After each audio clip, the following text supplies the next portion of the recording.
Hey guys, back again with another video, the Game of the Year video, 2018 Top 10 Games of the Year. I do this every year. It's always one of the most enjoyable videos for me to do. And basically, kind of like previous years, I'm going to do the top 10 first, and then basically honorable mentions, and then the games I missed throughout the year that I would have liked to have played that maybe would have had a shot at making the list. Actually, not too many this year. There's only a couple, actually, that I really would have loved to have played. And then the dishonorable mentions, so the games I hated or was very disappointed by, which is very short. It's a very short list this year, actually. I guess we'll start off by giving my overall impression of the year. 2018 was okay for video games.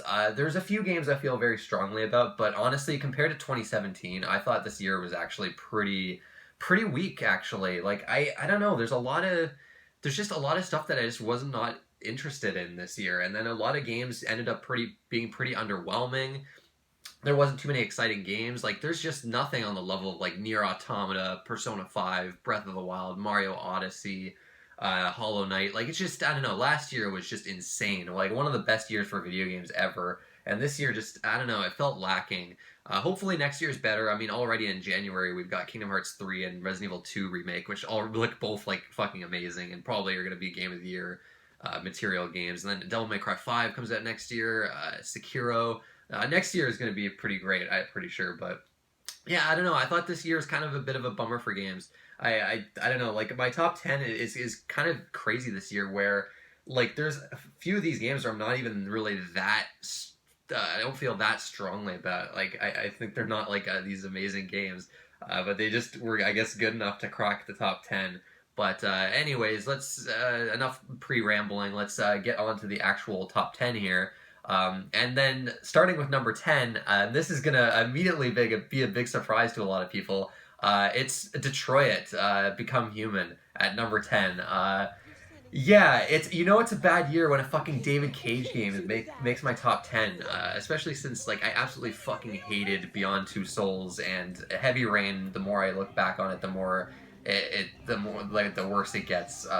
Now, Detroit is not a good game. I'll flat out say it. For the most part, it's not a good game. It's 1/3 of a good game, because it's got 3 different storylines that kind of connect.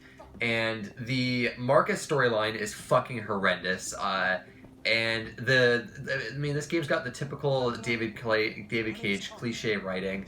It tries to tackle heavy themes, but it has nothing to say about them, basically. It's I heard someone say this before, and it's pretty apt. It's David Cage just discovered that racism is a thing, and then made a game lightly about it without actually delving too deeply into it. It's a very lazy allegory in this game with the androids, and the way it's handled is just not handled tactfully at all. The other storyline with the girl, I already forget what her name is, Kara or whatever, that is almost completely unnecessary and adds nothing to the overall plot.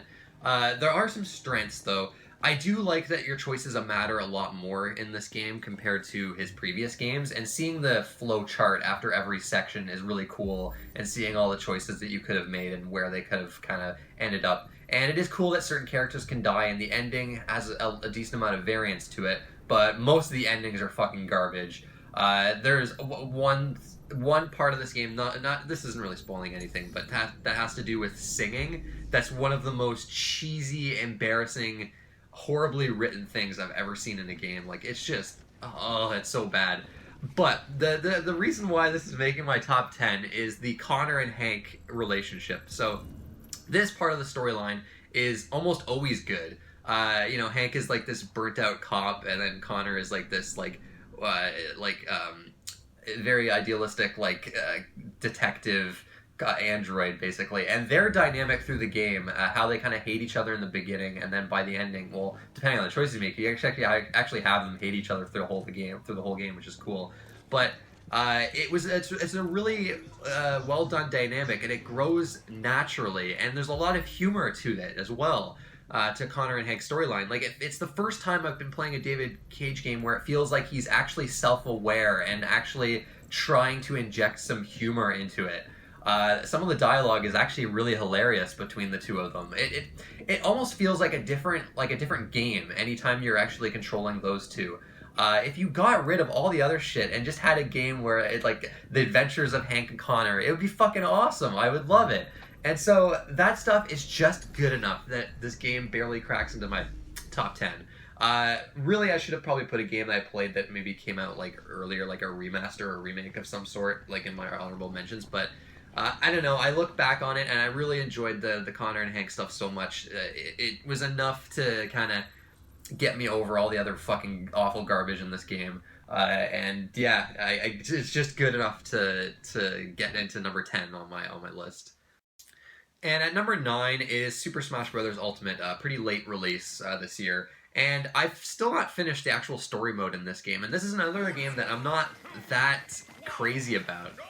But I've had a ton of fun playing this game with friends. I've gone to a couple parties where we've played this. It's just, Smash Brothers has always been such a really fun party game. Just get some friends together, have some drinks, and it's fun. And you know what? There's a controversy with this game with the way you unlock characters. Most people seem to hate it and think it like almost ruins the game. And honestly, I actually really enjoy it. I loved actually like playing through the game, doing classic mode, doing story mode, and just playing with my friends and naturally unlocking characters. There's a way to kind of cheat it, and you have to like reset the game, and it's kind of a tedious process. And a part of me kind of understands why people were a little let down. Like, you buy this game, you want to play your favorite characters right away with friends. I kind of get that, and I think there should have probably been an option to unlock everything right away, but I don't know, I like progression in games, you know? I like unlocking stuff, so I thought it was actually fun just to see which character would come up next. And a lot of people also complained about the difficulty of unlocking characters, and they actually changed this in a patch and made it easier. I don't know, I'm not good at Smash Brothers. I mean, I've been playing since the original N64 game, but it's actually shocking how terrible I am at these games still, years later. But there's maybe like only a couple characters where it took me more than a couple tries to unlock them. I really don't understand why people think it's so hard. I don't know, like I don't know, this is me being maybe a bit of a dick here, but I don't know, I don't understand why people were complaining that they were so hard. Like, I hardly ever struggled at unlocking any of the characters, and I'm not good at Smash Brothers, so I don't know what that was about. But I don't know, I enjoyed unlocking the characters. Classic mode is really fun this time around. There's a lot of cool, like, bosses. I don't really want to spoil them, but anything Castlevania themed in this game was really fucking cool, I gotta say. I like a lot of the new characters. It's just the amount of content in this game, the sheer amount of content is just crazy. And it's a lot faster than the gameplay is a lot faster than the previous game. The World of Light story mode I'm a little iffy on. People really either love it or kind of hate it. I think it's a little much. It's got some cool ideas. I just think it needed to be toned down a bit, where you get these spirits to kind of like level up your character essentially. And you're kind of unlocking characters that you go throughout the world map and do these fights where it's like characters from all kinds of different series and stuff like that are kind of like souls for certain characters. It's hard to describe. It's completely over the top and crazy. But you basically have to go through, like, to beat the story mode, you have to go through like 600 plus fights to reach the end, and some of them have really annoying conditions, like the floor is lava, you have a time limit. You have stamina battles, which I fucking hate stamina battles. Or the enemies might heal their health over time, which is just irritating. So most of the fights are fine, but some of them are just fucking annoying. And I don't know, I played this mode for like 20 hours, and I'm like nowhere close to being finished. It's kind of a slog, but I might kind of chip away at it over the years. But yeah, I don't know, Smash Bros. Ultimate, I'm not like over the moon with it, but it's fun enough. Like, I've had so much fun with friends playing it that it's you know, it's enough to kind of make the top 10 here at number 9. At number 8 is Onrush, and wow, this game was very surprising for me. It came out this year and also came out on PS Plus this year, which is kind of crazy. The game bombed apparently, and I think the developer got like shuttered. Which is kind of unfortunate, because this is the most fun I've had playing a racing game in a long time. It's a very innovative concept, actually. Like, the style of the game I'm not really crazy about. It's got like dubstep music, and it's got like really cheesy, a really cheesy announcer and shit like that. But it's like, I mean, the closest comparison is something like Burnout, where you have like a bunch of event races. There's different types of modes, and it's like a team-based racing game where you've got two separate teams. You're kind of like racking up points by like crashing into other players, or doing jumps and tricks and things like that. And that's kind of the main mode. Is you're doing laps.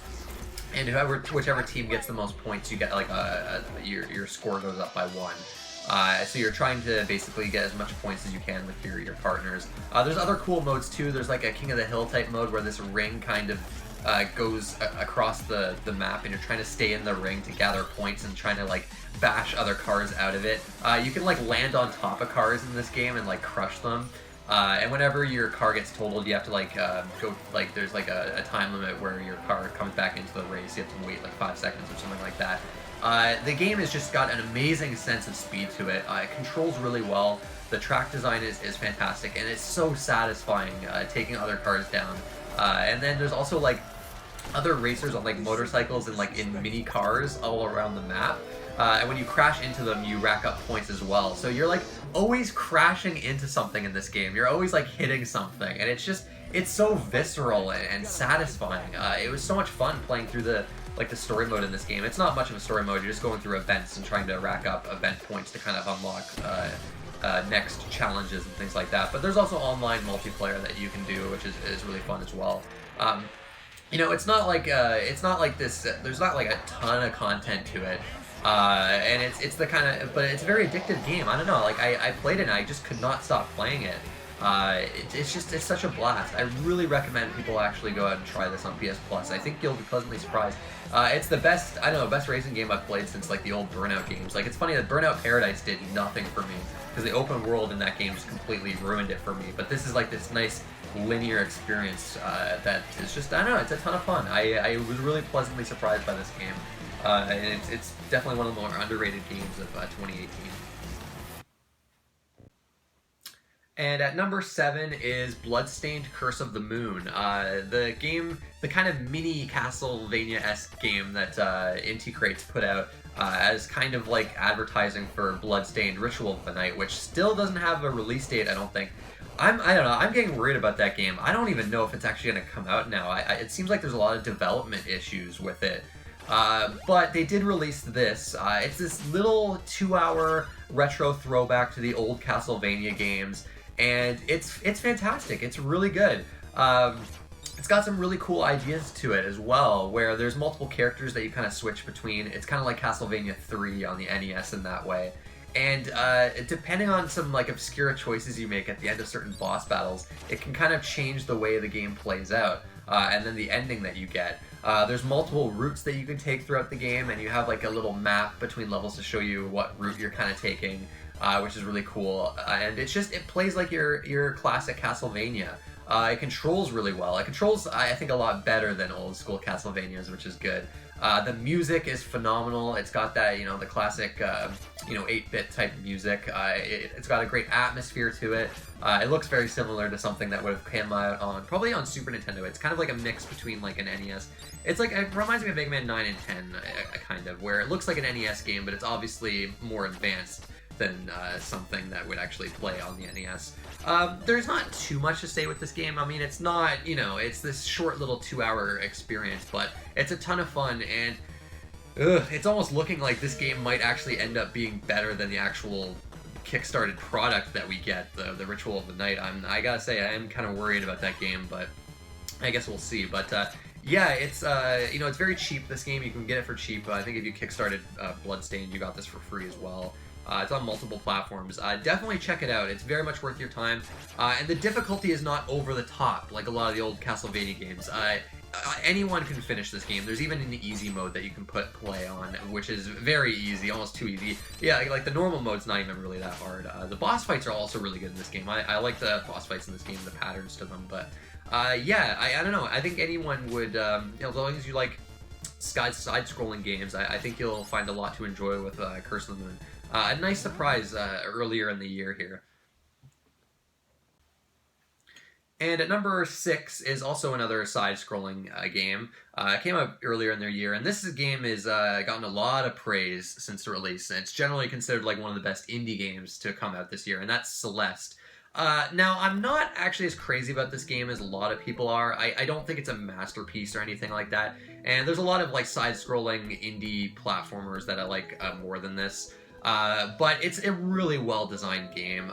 The actual pure level design in this game is just phenomenal. All the different types of platforming challenges that they came up with for this game is pretty crazy. The music is phenomenal. The music's probably the best thing about it. It's just an absolutely beautiful soundtrack. And I also kind of like what they did with the story in this game, where it tackles a lot of like mental health issues with like the main character, and a lot of the dialogue is really sharp and clever, and the way it's kind of like, I don't know, I think the game can be a little exhausting. I finished it, and by the end you're kind of getting like, oh boy. It gets tough. The game is pretty tough, but there's a lot of accessibility options as well. You can make it like extremely easy for yourself. But I kept on the normal mode, and I died like thousands of times playing through this game. But you know, it's supposed to be a challenge. It is like climbing a mountain, essentially. The difficulty is supposed to be like that, right? And there's a lot of like little story moments that they do with this game, kind of as an allegory for like depression and things like that I thought kind of hit close to home, and I thought they were really well done. So yeah, the story in this game is surprisingly good and a lot more involved than you would first expect. And then the general platforming, like the controls are really tight. You always feel in control in this game. You know, it always feels good to play, which is important. I don't know. I guess the overall game, it didn't like wow me in any way. I don't know. It felt like one of those games that as well designed as it is. I've kind of done this many times before. And even though it's like one of my favorite types of games, like a side-scrolling platformer with like a high level of difficulty, I don't know. There was like a been there, done that kind of feel to the whole thing. I don't know. I don't quite see what makes this game like a masterpiece and one of the best games ever made, like some people. But it is most certainly one of the best games of the year, and I had a lot of fun with it. And at number 5, another side-scrolling game. Wow, 3 in a row here. Mega Man 11. I'm so glad Mega Man 11 turned out to be a great game. It's didn't disappoint at all. The first playthrough, there were some things I was iffy about, but the more I played it, the more I finished it, the more it kind of grew on me, and the more I kind of appreciated its difficulty level. It looks fantastic. Absolutely love the art to this game. They did an amazing job, especially with the bosses, the robot masters, and the animations. Really good level design through and through. The gear system is fantastic as well. I really like what it added to the series. It's a nice, meaningful addition for the series, and it added a lot of variety to the levels as well. The music was the only thing I was bummed out by. I still don't think the music's very good. There's only like 1 or 2 songs in it that really stuck with me, which the fact that I'm saying about that about a Mega Man game is criminal, to be honest. But it's just a very enjoyable game. A lot of different bonus modes to it as well. And yeah, it's just another great entry into one of my favorite series. And I actually, you know, I wasn't really expecting it to make my top 10 because I don't think Mega Man 11 is like this amazing game. Even for the classic Mega Man series, it's kind of in the middle for me. But that's how weak this year's been to me. Like, it's just, I don't know, where something like this gets in at like number 5, like right in the mid part of my list. But certainly well worth playing, and I'm glad that Capcom didn't fuck it up. It's a hell of a lot better than Mighty Number 9, I'll say that. I'm definitely looking forward to see what they come up with next. I really want them to do that X9, an X9 with like Super Nintendo style with graphics. Like that would be amazing. But anyways, Mega Man 11 here at number 5. Alright, and now we're at number 4, and the top 4, here we go. Now, these games I really love. Like, these games are all, like, fantastic games. But we've got SpiderMan here at number 4, and one of the most surprising games for me, because originally I wasn't even going to play it. I don't like Spider-Man, I don't like comic books, I have no attachment to the character, so and it was an open world game, so I was like, I'm probably not going to play it. But a friend let me borrow it, and I was like, okay, I'll give it a shot. I'll give it a fair shake. And yeah, we've got it here at number 4. So obviously, I really enjoyed it. It's one of those rare open world games that doesn't suffer from bloat. I got the Platinum Trophy, and it didn't take very long, and I enjoyed pretty much everything that you would do in this world. The only thing I didn't like were like the stealth challenges because, well, I don't like stealth in like any game. It was kind of tedious trial and error. And the Mary Jane sequences suck. I will not defend those either. I know some people like them. I did not care for them. I thought they just completely ruined the pacing of the game. But the surprising thing with this game too is the fact that it made me more invested in the character. I like what they did with Peter Parker. I thought he was a likable guy, and I liked what they did with the story, and I like all the villains that you would fight. And it kind of I liked finding all the different collectibles and kind of reading about the backstory. I don't know, it's crazy that it as someone that doesn't care for Spider-Man, it made me more interested in the character, at least as far as like the game goes. Like, I mean, still, it's not going to make me go and watch all the movies. I know people are like fucking raving about this animated Into the Spider-Verse movie. I'm sorry, I still don't have any interest in seeing it, no matter how good it is. Yeah, this game, like the combat was awesome. A lot of different options for it, and it's a lot more difficult than you would think. You can't just mash your way through the combat. You actually have to think about what you're doing. I loved using the gadgets and kind of upgrading them, gathering different suits and kind of equipping them and changing your abilities that way was fantastic. Of course, we have to mention the actual traversal. It's an open world game where traversal, they get it right. It's satisfying, it's fun, it's fast. The swinging just feels so good in this game, and that was so important for getting around. And they even give you a fast travel in case you're feeling kind of like a little sick of it. Yeah, it's a giant open world, yes, but again, it's not bloated, and it doesn't take forever to get anywhere. And they don't bombard you with endless amount of filler content. Like, it's almost all well designed, which I'm kind of shocked by. The game looks amazing. It's absolutely gorgeous. It's like, man, a really, really good looking game. And yeah, the writing in it was surprisingly funny and witty and clever at times. Overall, just a really great package that, yeah, I can't believe how much I enjoyed it as someone that wasn't even originally going to play it. Spider-Man, totally enjoyable, well worth playing. I mean, pretty much everyone's already played this game at this point. It's like one of the best-selling games of the year. But Insomniac did a wonderful job with this game, and it's definitely deserving of my number 4 spot here. And at number 3, we have the most surprising game of the year for me. I was not expecting to like this game at all, and that's God of War on the PS4. When I first saw this game, when they first showed gameplay of it, my immediate reaction to it, I just rolled my eyes. I rolled my eyes and say, well, I'm never playing that. It looked like The Last of Us. It looked like God of War, the God of War meets The Last of Us. Like, they were trying for that type of game. And I guess it turns out I was being a bit too harsh. But even before the game was about to come out, I was like, I'm not going to play that. That's going to be the typical bloated AAA Western game that just is so focused on cinematics and cutscenes and story that I'm not going to enjoy it at all. And it kind of blew me away a little bit. I gotta say, I was completely shocked with how much I enjoyed God of War. It's the complete package, similar with Spider-Man in a way. I guess the first thing I want to mention is how invested I was with the father-son dynamic. And I mean, this is something that people constantly bring up. And it's one of those things that seems like it would be very cliche. And in some ways it is, especially in the beginning. But I gotta say, by the end of the game, I was completely invested in that dynamic. And I really grew to love these characters. I can't believe I'm saying that about fucking Kratos. And as far as me with the God of War, the history of the series, I've played a couple of them. I didn't like any of them. I played God of War 1, and I think I played one of the PSP ones at some point. They weren't my type of game. But yeah, this one I just absolutely loved. And that dynamic between the two characters was one of the things I liked. The dialogue between them is just really, really entertaining. There's a lot of subtle kind of sad moments to this game too. It takes its time with its characters. There's a lot of quiet moments that I like as well. Some of the side characters are really entertaining as well. But really, I think the gameplay is probably the most surprising thing with God of War. The world design is actually fucking great.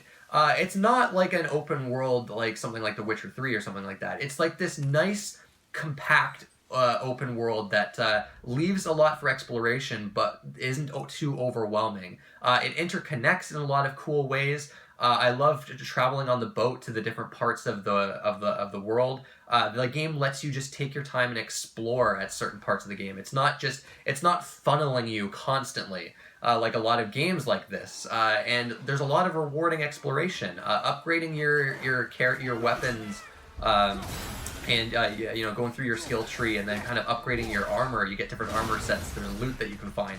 I thought it was all satisfying without being too overwhelming.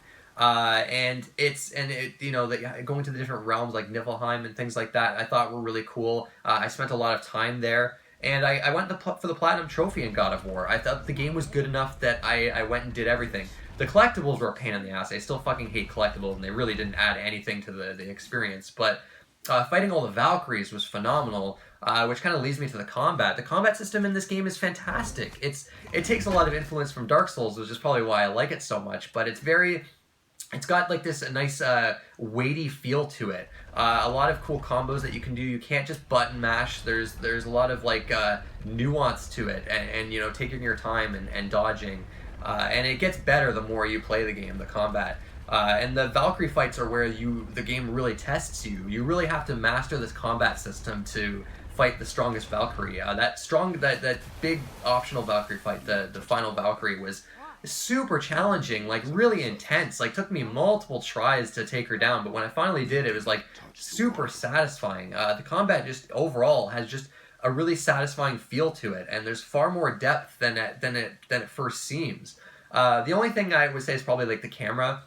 The camera in this game can be a little iffy at sometimes. I died a few times because of it, kind of getting in the way. I don't know. It's kind of iffy at times. And the puzzles in this game, I don't know, they can be a little monotonous sometimes. I think there's some parts of the game where there's just too many puzzles right after the other that kind of ruins the pacing a bit, but it's not so bad. And the game's like the perfect length too. It's not too long, it's not too short either. And yeah, the optional content's amazing as well. Of course, the game looks amazing. It's one of the best looking games I've seen. The environment design is just terrific.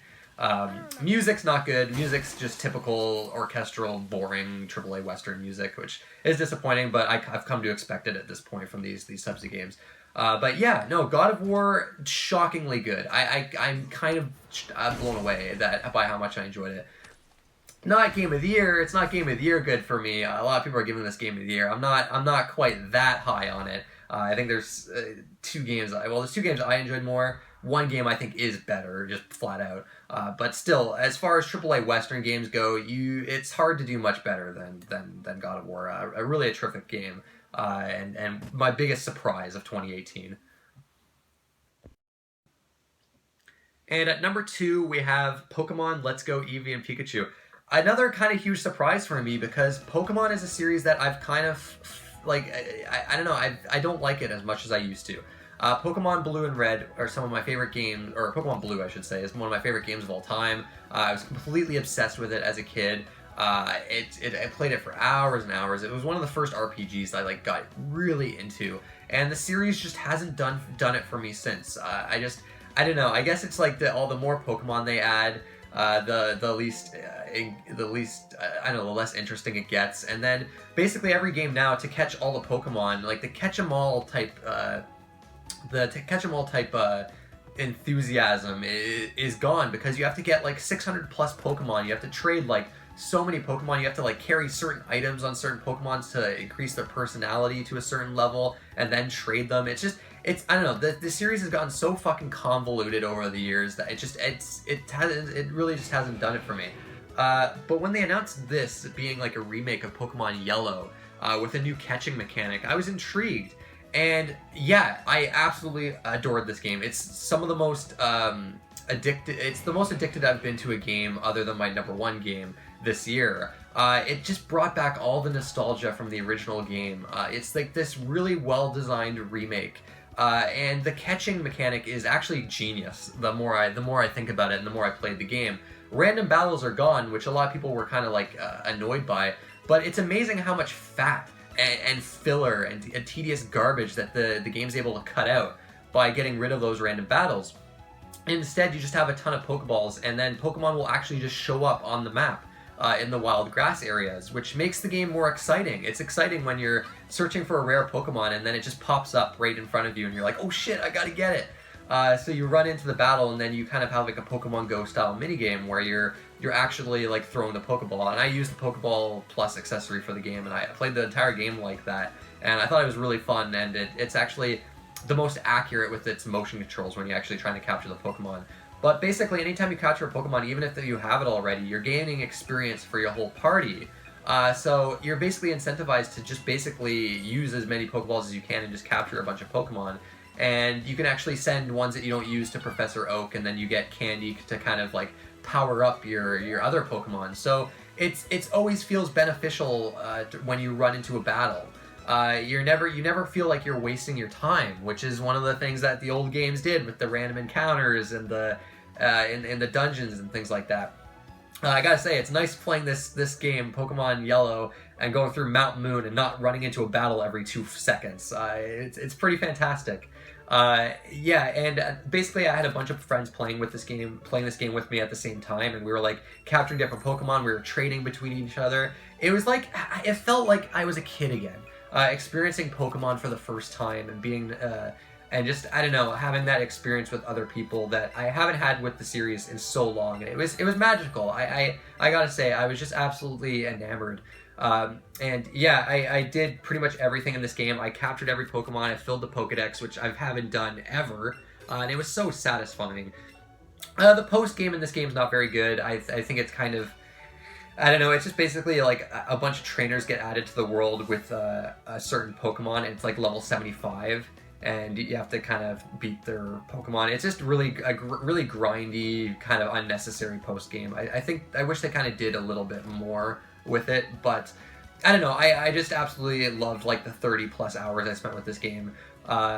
And it was like just long enough, it's not the type of game that I want to spend like hundreds of hours with. So I don't know, I just like the fact that you can actually catch all the Pokemon this time. It's actually reasonable. It's not, it's not fucking horrendous time sink like with every other Pokemon game. And I really like the design of of Pokemon Yellow. It's not totally linear. This game is not like extremely linear, and it doesn't really hold your hand, although in this version it tells you what to do at certain points.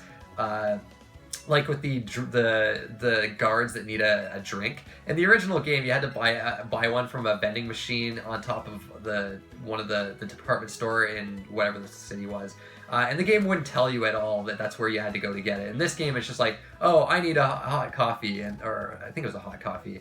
And then a character gives it to you later in the game. It's like, here's a hot coffee. I think the guards wanted this. You should give it to them. I'm like, oh, come on, guys. You didn't have to be that direct. But I still like the actual world design, though, to Pokemon Yellow, and how all the different areas kind of interconnect. I think it's pretty well done, especially compared to later games in the series that kind of simplified things. But yeah, man, Pokemon Let's Go completely surprised me. I got super back into the Pokemon series for the first time since the original games. It was just such a magical experience for me that I had to have it pretty high up there on at number 2. Even though I will fully admit, God of War and SpiderMan are probably better overall games than this. I mean, this is still, at the end of the day, it's still a remake of an old Game Boy game, but the amount of fun I had with this game was enough to kind of shoot it all the way up to number 2 here on my list.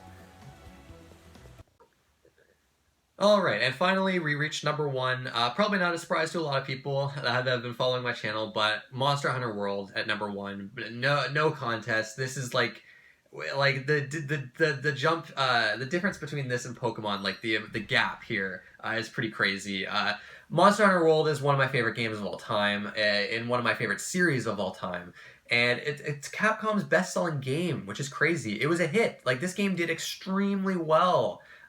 Which is kind of insane. It's the Western audience has finally, I guess, grasped Monster Hunter. And admittedly, they did a lot to make it more accessible this time around. And I think the game looking amazing and having, like, state-of-the-art graphics, it probably helps quite a bit. But I'm actually glad. The more people that can play and get into Monster Hunter, the better. I want the community for this series to be massive, and now it pretty much is. And I think we're going to see the next Monster Hunter game do extremely well. as well. The Switch one didn't do too well, but I think that's because it was like that's like an old school kind of Monster Hunter experience. And I wish I played more of the Switch one, because there are certain aspects to that one that I like more than Monster Hunter World. But Monster Hunter World, I put in almost 200 hours into this game. I'm still playing it. In fact, a couple nights ago, I played with one of my friends. We did some of the newer fights that I kind of missed out on, like the Behemoth fight from Final Fantasy. So yeah, I'm still fucking playing this game. And this game came out in January. Man, so Capcom was able to take this series and kind of like really improve upon it and get rid of a lot of the stuff that I think a lot of people found kind of off-putting. You know, there's certain things about it compared to the other games of the series that I'm not too crazy on. It definitely has a lot of... has reduced content compared to the other ones. There's no G rank. They're adding it now, though. There's going to be expansion that comes out, which is fantastic.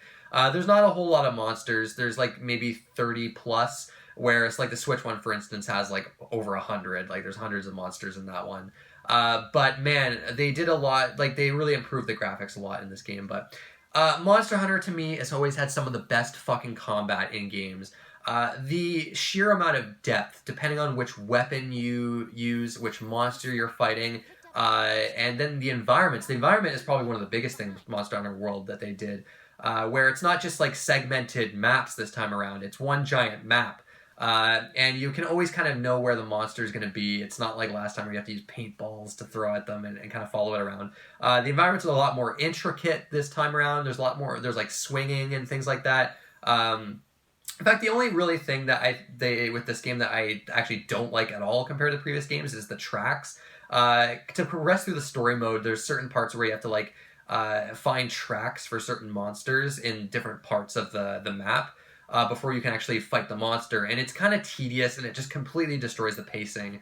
But other than that, and then the way matchmaking works is kind of annoying, where every player has to have seen the cutscene that introduced the monster before you can actually take on the monster. So you all have to like watch the cutscene and then leave and then join your other friend's game.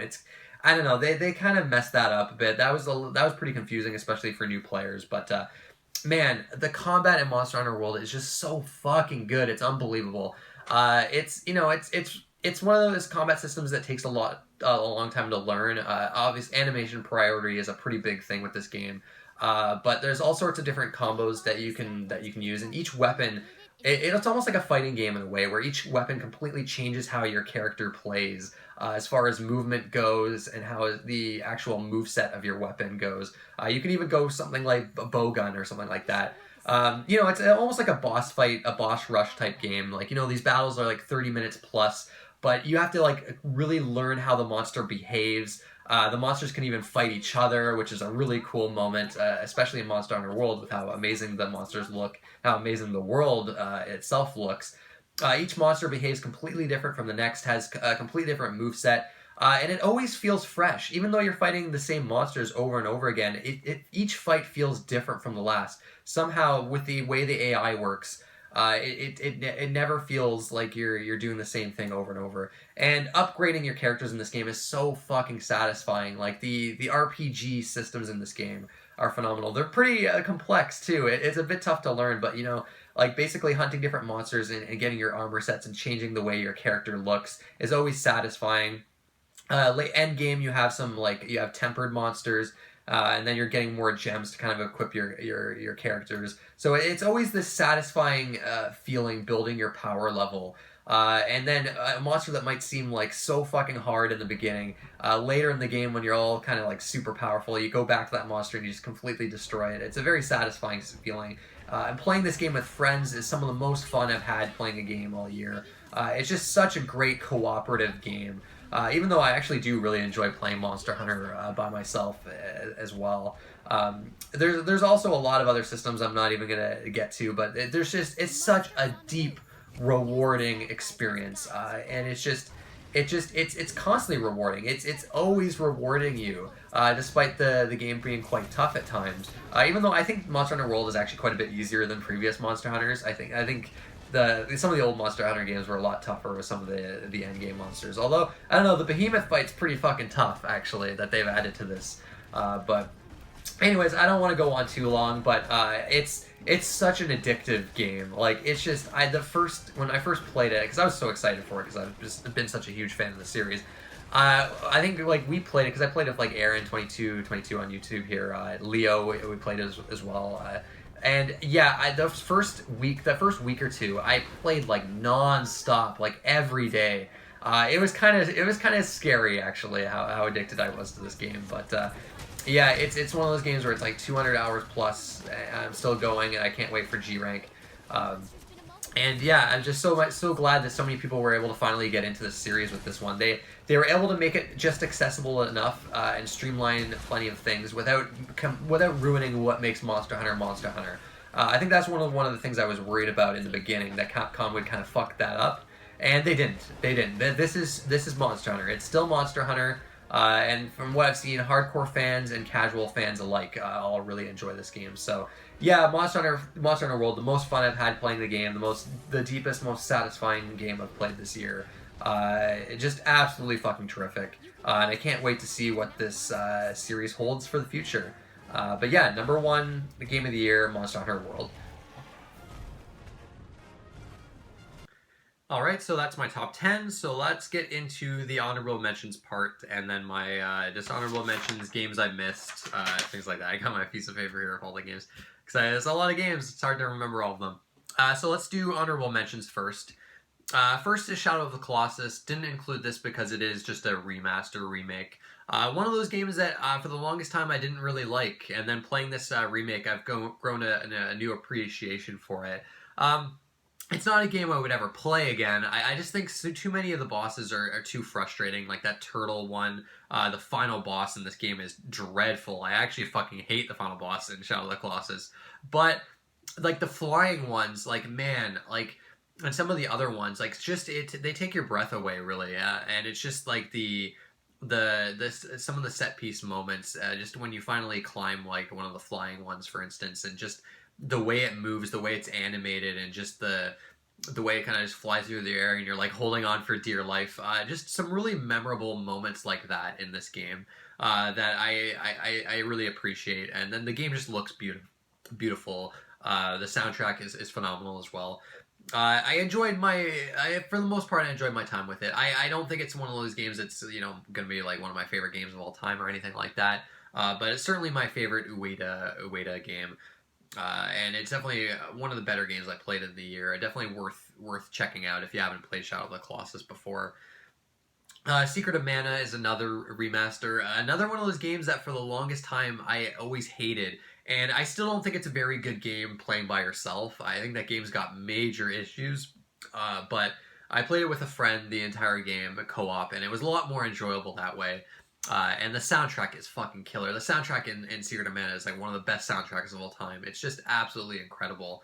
I do think the original game on Super Nintendo looks better than this remaster. It's got this really, ugly look to it.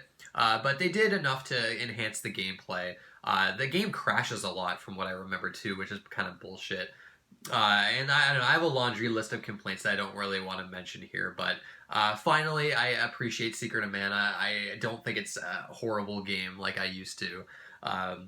But I still, like, when people still say, like, that's one of the best games ever made, I'm just like, ugh, like, wow, the game's got such major issues, but it was fun playing through it with a friend. It was pretty memorable. Kirby Star Allies is another one of those games I played through with a friend. Just a solid Kirby game, nothing amazing or anything like that. But I had a lot of fun with it, and the final boss in Kirby Star Allies is phenomenal. Like, I was kind of blown away by how crazy the final boss it was. It just goes and goes, and just it keeps getting crazier and crazier. I was kind of surprised by that, actually. But yeah, Kirby Star Allies is a nice, enjoyable game to play if you have someone that wants to play with you. 4-player especially would be pretty fun, but that can get chaotic as well. I think that game is just a little too chaotic at times. It's not one of the better Kirby games, but it was enjoyable enough. Ni no Kuni 2. A lot of people were very disappointed by Ni no Kuni 2. I think it's better than the first one. I really like the combat system. I like how charming the game is overall. Just playing it and finishing it is fun. Granted, I started to hate the game when I went for the Platinum Trophy, It's again one of those games like most JRPGs. If you go for the platinum trophy, you're gonna hate it. It's one of those things where you have to actually fight the final boss for like 5 hours straight to get to the max level. It's just atrocious. Like it's a perfect example of a game that is fun, just playing through it and finishing it. A very lighthearted, easy, enjoyable JRPG. But then when you try to 100% it, you end up hating it. And I by the end, I fucking hated it, and I never want to play the fucking game again. But but I don't think it's actually as bad as a lot of people say it is. I wasn't really actually disappointed by it. I enjoyed it for the most part. Far Cry 5 is a decent enough game. I think they completely botched the story, and with the way they handle the way they handle a lot of the game subjects, I think they didn't go far enough. But it's a fun open world to kind of mess around with, especially when you have a friend. And again, it's another one of those games where I played through it with a friend. It was a lot more enjoyable than it would be otherwise. But it's not like a must play or anything. It was just a decently enjoyable game. The multiplayer is fucking trash. Like competitive multiplayer, it's some of the worst competitive multiplayer I've ever seen, which is kind of interesting.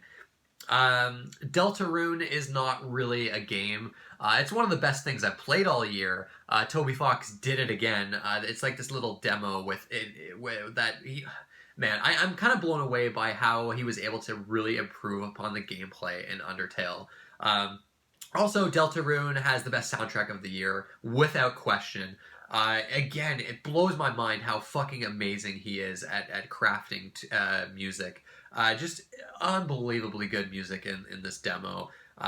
Worth playing. It's free. Definitely check it out. It's actually, it's one of the most enjoyable things I've played all year. Like, really, it would probably be like number 5 on my Game of the Year list. But I felt it wasn't really fair because it's just this short 3-hour demo for a game that he's not even actually started yet. And he might not even make it based on what he's been saying about it, how difficult it was just creating this small little demo. But really clever writing, really hilarious writing, and then the things that they did with the battle system is just terrific. Not they, I should say, just to what Toby Fox did. He still got it. Toby Fox still got it. One of the most creative voices in our industry right now, and I think this Deltarune really proves it. Yeah, well, actually one of the best things, like low key, one of the best things to come out this year, surprisingly. It really came out of nowhere. Mario Tennis Aces is surprisingly fun. I've played it at a friend's house a few times. I'm not really one to get into sports games, but Mario Tennis was a surprising amount of fun. I really enjoyed what I played of it. Certainly not enough to make my Game of the Year or anything, but it's actually a game where I would buy if it was actually cheaper. It actually has gone on sale a couple times, but $50 is still too much for me for that type of game, but I was kind of surprised by how much I enjoyed it. Mega Man X Legacy Collection came out this year. I loved going through all the X games again. Mega Man X 1 through X5 are fantastic, especially Mega Man X2 and X4. Those are like my 2 favorites. Some of the games, though, going through again made me realize how shitty they are.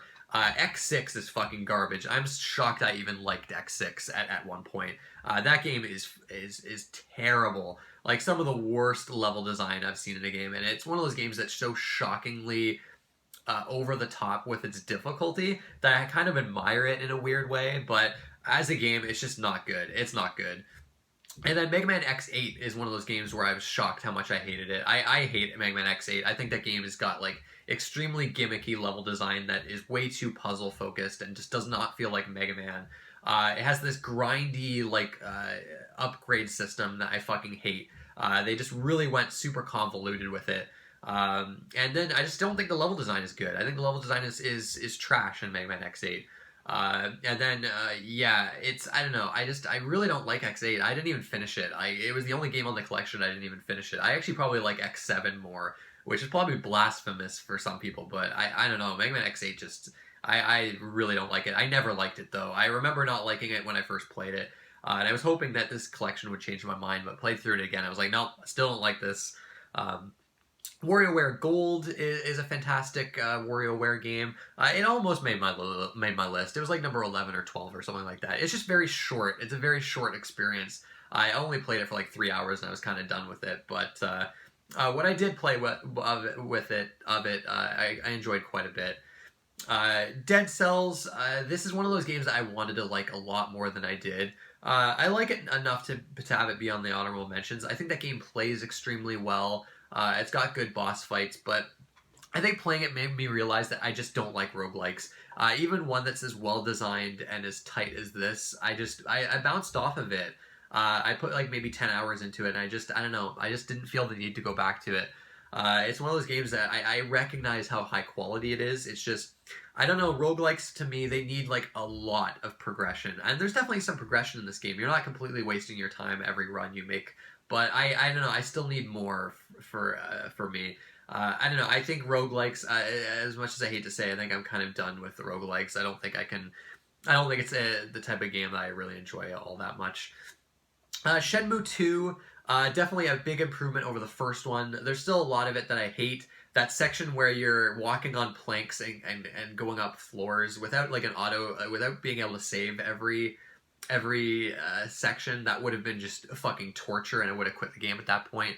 And I think the game is way too long. I think the ending sequence just goes on way too long. But I enjoyed it enough. I like how quirky the game was and over the top was. I like the characters and some of the writing, but I gotta say, I don't think I enjoyed it enough to actually want to play Shenmue 3, or at least play it right away. I don't know, the Shenmue games weren't good enough to make me fans of the series, unfortunately. I know a lot of people really love them. It just, I don't know, they just didn't really do it for me in the way I was kind of hoping that they would. Monster Hunter Generations Ultimate, I wish I put more time into. There's so much content to that game, but I don't really know anyone that's like playing it. Really, like everyone's playing the PS4 one, but the Switch one, not many people are playing it. I just know a lot of people that have Switches that aren't paying for the online. I got a little bit lucky. I'm on one of those family plans. I know someone that got the family membership and just put me on there, so I'm actually not paying for the online, which is pretty awesome. But yeah, it's one of those games I wanted to put way more time into, and it would probably make my top 10 list. It feels like cheating in a way to have two Monster Hunter games on the list, but I can't help it. I fucking love Monster Hunter so much. The Messenger on Switch is another game that I wanted to like way more than I did. I really like the first half of it, where it's just like a Ninja Gaiden clone, as it were. It plays really well. The level design is really good. The music's great. But then it turns into a Metroidvania after a certain point. And I think the game actually kind of loses it. I think it becomes a little tedious with its backtracking compared to a lot of Metroidvanias, and it's I don't know. I just don't think it's as well designed as a lot of other games in that genre.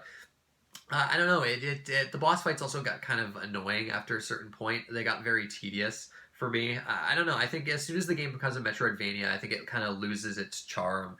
I think I much would have preferred the game if it was like this short 5-hour Ninja Gaiden style experience. But it's still a good game. It's still a pretty decent game. I still think it's worth playing because I think your mileage can vary. A lot of people actually really like the Metroidvania elements to the game, whereas some people hate it. I'm kind of in that camp that didn't quite where it didn't quite gel with me. Dragon Quest XI, it's okay. I don't know. A lot of people love this game. I don't know. I talked about this in my games I played recently video. I just don't think Dragon Quest is for me. It's just I require more experimentation with my turn-based RPGs. The combat in this game is so fucking boring. I couldn't handle it after like 20 hours of it. And I don't know, the story and the characters weren't quite doing it for me. I despise the music in this game. I don't know. It's an overall a game that just kind of bored me. I don't know. I was just kind of, it felt like going through the motions after a certain point. And then I finished the game and I find out there's this massive post game, and I was just like, okay, fuck that. I'm done. I don't know. The game just didn't. It didn't quite grab me, and I have to say, Dragon Quest is just not for me. I have to say. If you like Dragon Quest, this game seems to be one of the best ones in the series, but yeah, unfortunately, it just didn't really do it for me. I didn't hate the game, though. I didn't exactly hate the game. I think there is enjoyable moments in there, but it's a beautiful world. The game looks amazing, and the exploration is pretty nice. I like the classic world map that it's got, but I don't know. The battle system just the fact that it's so traditional, it just didn't quite do it for me. Super Mario Party is a fun party game. It's probably the best Mario Party game in years. I really enjoy playing that game with friends, but not enough for it to be like, you know, this game that gets on my Game of the Year list or anything. I think Smash Brothers I probably had more fun with overall. But still, it's nice to see that Mario Party is actually good again. This game got like the best reviews the series has gotten in years, which is nice to see.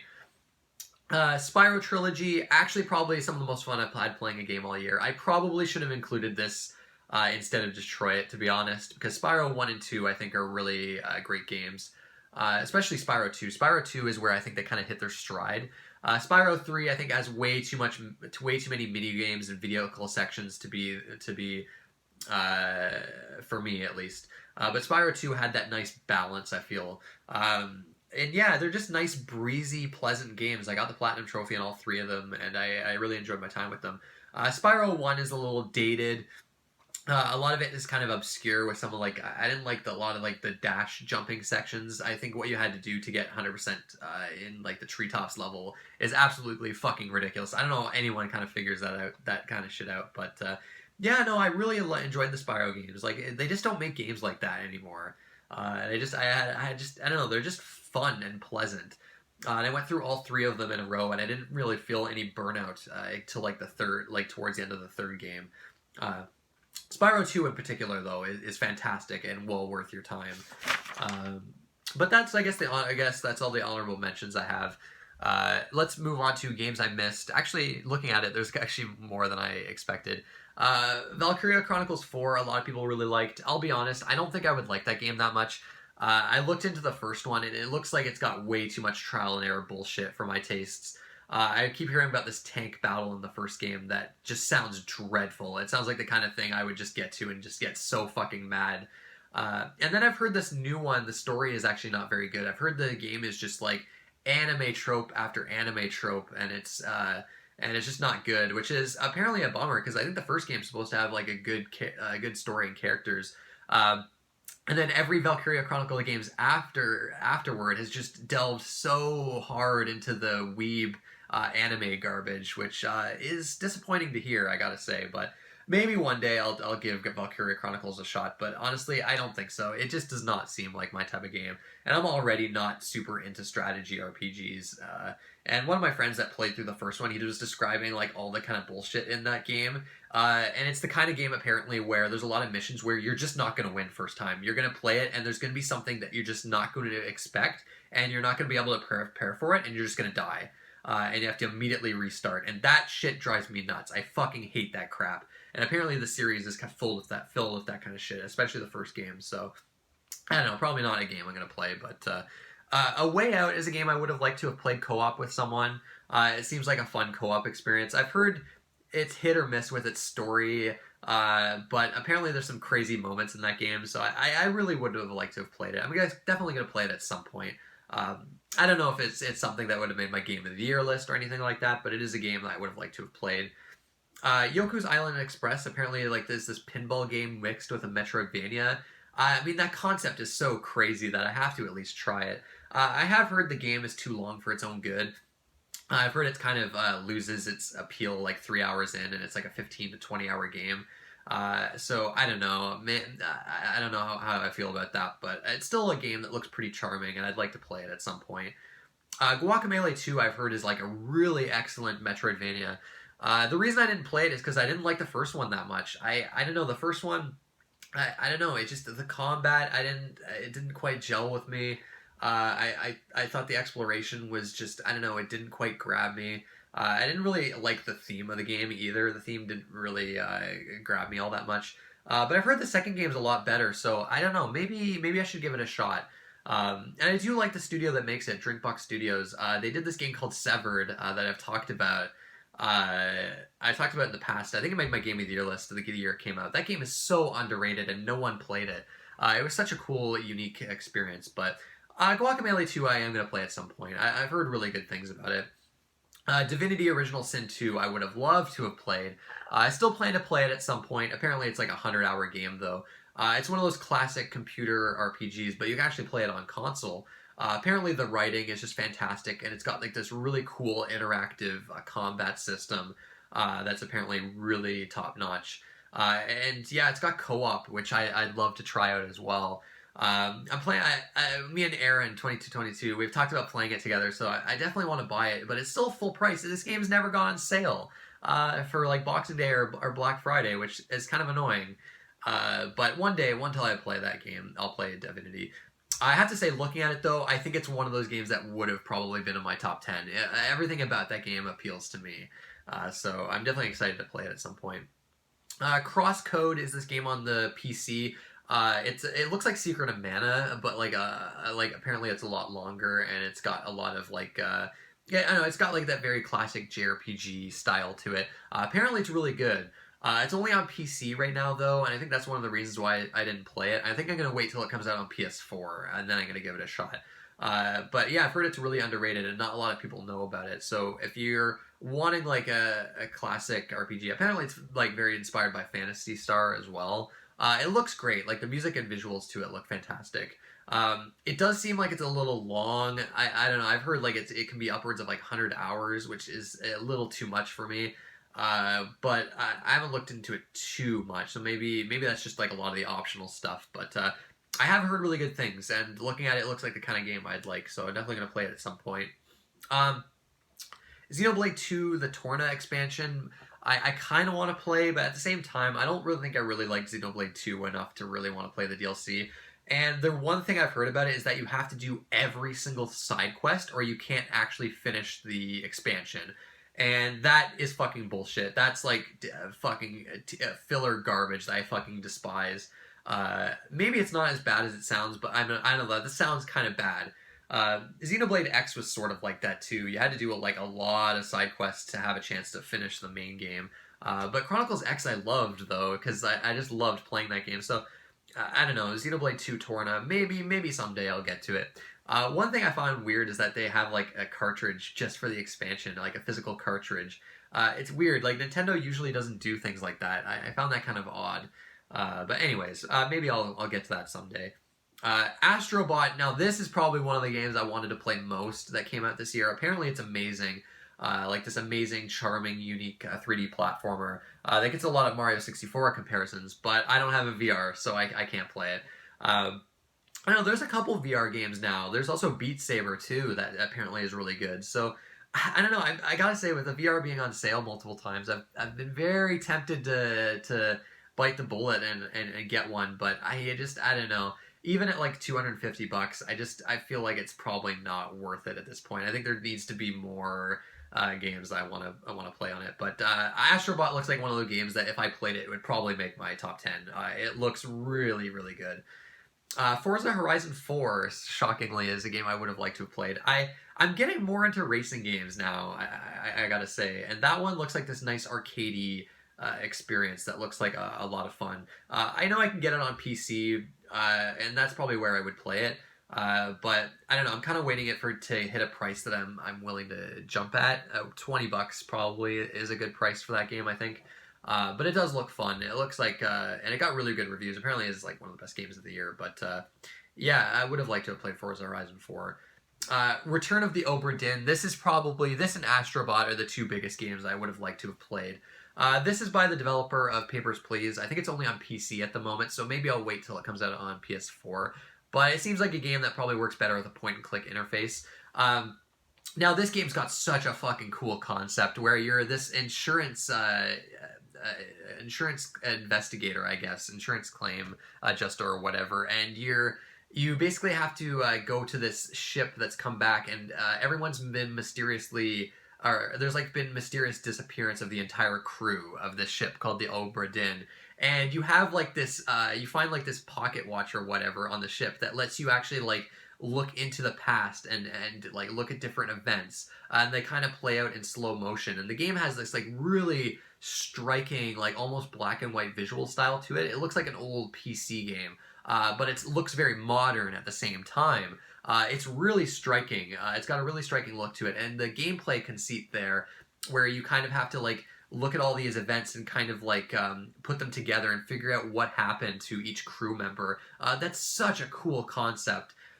Lucas Pope, like he's doing like these really unique indie games, and I really appreciate when someone has like this really cool idea for a game and a really cool look for a game. This game got amazing reviews. It looks like the type of game I would really enjoy. So it would probably make my top 10 if I played it. I just unfortunately just did not have the time before the year was up. It was a very late release, and There's a bunch of other stuff I was playing at the time, so that game I definitely want to play soon, and soon. Like, it looks really fucking cool. Darksiders 3, I've heard mixed things on, but the Dark Souls influence kind of makes me want to try it. As well as Ashen. Ashen came out a bit later in the year as well. Apparently that's a pretty decent game. But Darksiders 3, I don't know, it gets rid of all the Zelda stuff, which is actually kind of what I liked about the first and second game. So, I don't know, maybe I'll pass on Darksiders 3, but I thought I'd mention it anyways. And then finally, Blow finally came out on Xbox One and PC. I always wanted to play that. But now that I've looked at the reviews, apparently there's a lot of like survival elements. You have to like constantly drink water and eat food. And that's like one of the easiest ways to turn me off of a game. Survival crafting elements. Any of that kind of shit is an immediate turn off for me. Because every fucking game these days has that kind of shit. And yeah, that's been able to turn off, which sucks. I thought Blow was going to be more of like a Zelda influenced game that's kind of like a roguelike where you keep going down floors, and then it's got like shortcuts and things like that. But hearing that it has survival elements, yeah, I'm probably not going to play it, which is a little unfortunate. But that's all the games I missed. Man, already 24 minutes here. Let's quickly go over the dishonorable mentions. Not too much to talk about here. I feel like I'm so negative like every year because there's a lot of games I just don't like. But this year there's really only a couple. We'll start with the games that I kind of bounced off of really quick, and I don't think they even deserve to be on here, really. Iconoclasts and Kingdom Come. I don't know, Iconoclasts, I don't know, it's weird. That game, like, plays well. It's got a cool storyline to it. It looks fantastic. Maybe I'm just burnt out on Metroidvanias at the moment, but I don't know, I got, like, a couple hours into it, and I was just not feeling it. Something about it just, I don't know, I bounced off of. Maybe I'll come back to it later. Maybe I'm just not in the mood for that type of game, because it's really well designed from what I played. There's nothing really wrong with it. I don't know, it's weird. I don't know why I bounced off of it. Kingdom Come is like this open world game that reminds me of like Morrowind. It's got a lot of cool aspects to it. It's based on real world history, which I absolutely love. I think that's really cool. And it strives for realism in a lot of ways. But playing it and playing one of the other games I'm going to talk about here made me realize that, you know what? Maybe open world games aren't for me anymore. I don't know. It's just they don't do it for me. They have to be something like SpiderMan, where it's not filled with bloat, where it's like you're not going to be overwhelmed. I don't know. I feel like open world games, I get into them and there's like a million things to do, a million side quests, and I just get overwhelmed and I'm like, I'm just not in the mood for this right now.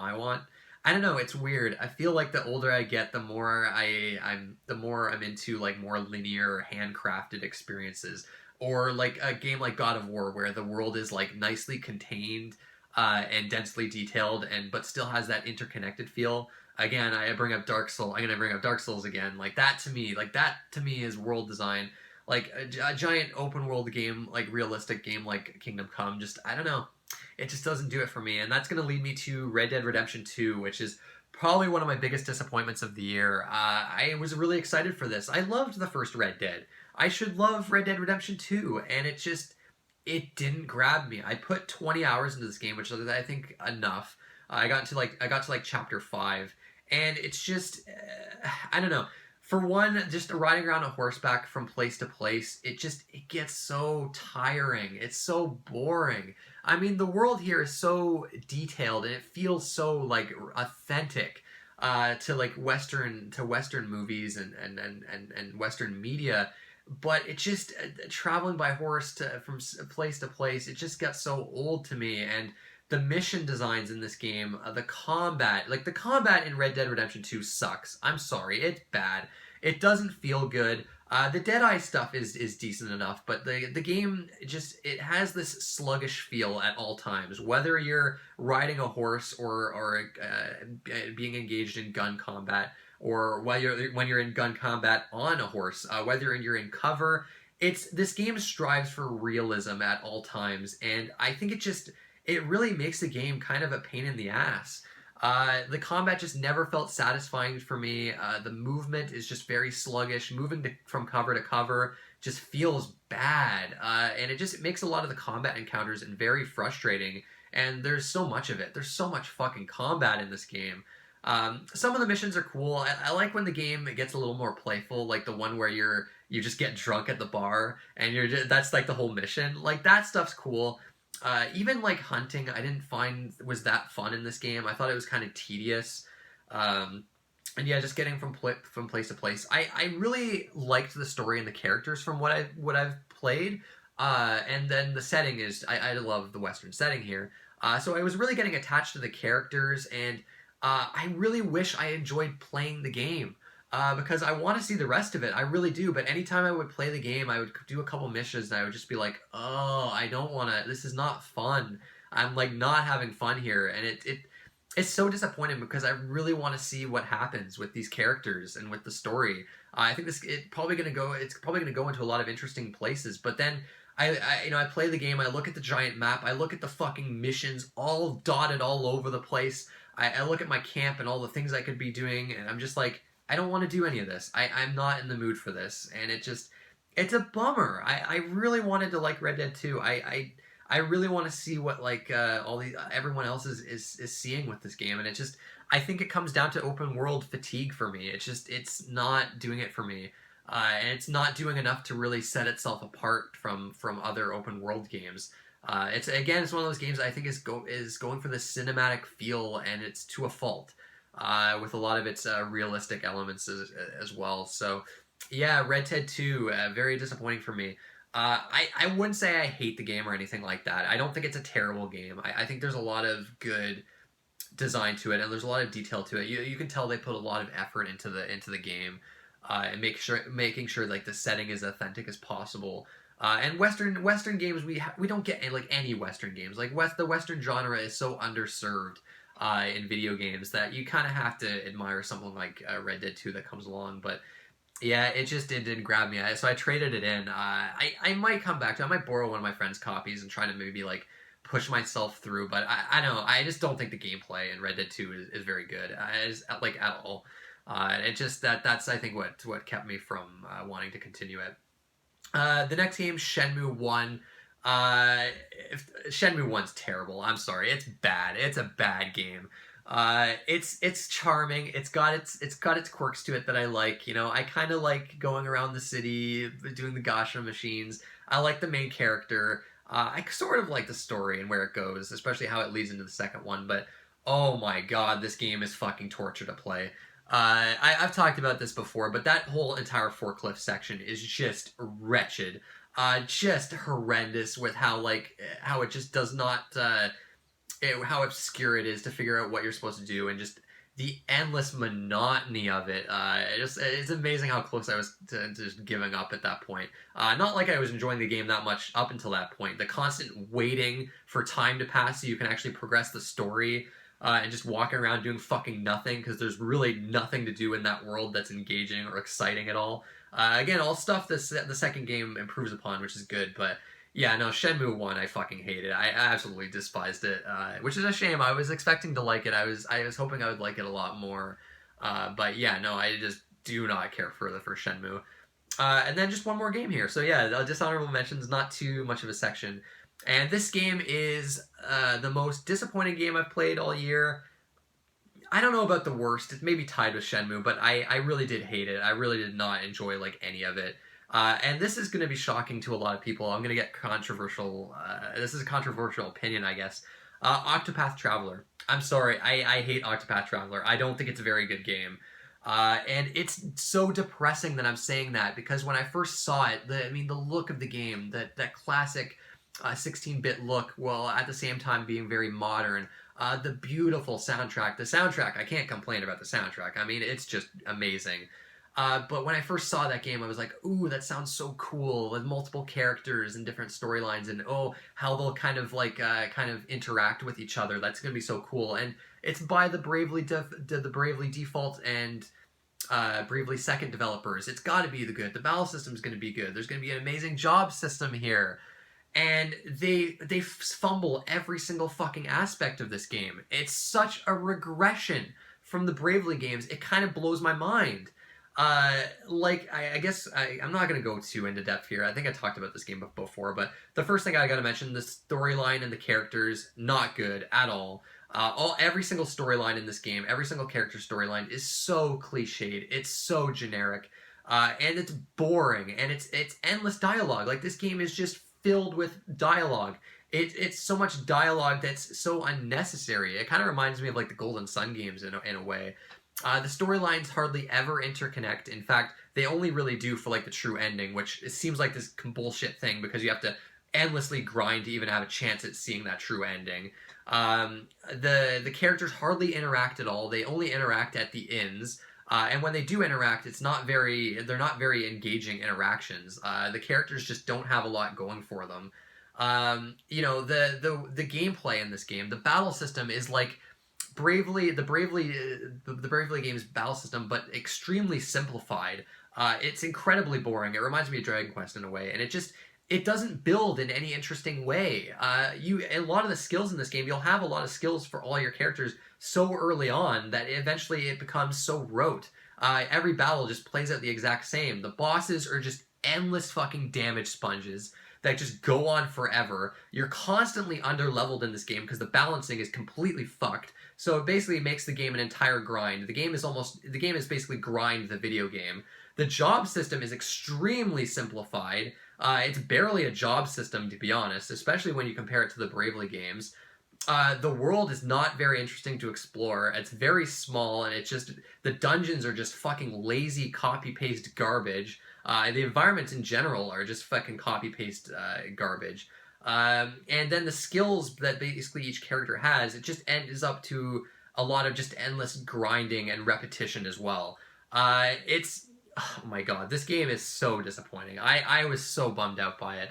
I put like 20 hours into it too, so I put like a pretty sizable amount of time into it, and it was never enjoyable. It was never an enjoyable experience for me. And then as soon as I heard about what you had to do to get the true ending, I was just like, are you fucking kidding me? Are they serious with this shit? It's unbelievable, because your party is going to be under-leveled mostly. Even if you see each character's ending, you're going to have at least 4 characters that are going to be under-leveled. And to get that final ending, you have to go through like this 8-boss gauntlet with no saving in between. And you have to grind up to like the max level to even stand a chance. And apparently even if you are at max level, it's almost impossible as well. So yeah, I didn't even get to that fucking shit. So yeah, Octopath Traveler, I know people really like the game. I don't understand why. I think it's a disappointment in almost every single aspect other than the look and soundtrack to the game. It definitely my biggest disappointment of the year. It actually is probably one of the worst games I've played this year. I actually don't think it's a good game, like, at all. But anyways, that's enough ranting and raving. I think there's more positive I brought up here at the end. But that's it, guys. I know, sorry, a long video. What games did you guys play this year? What are your top 10s? And definitely let me know. And thanks for watching, and I'll see you next time.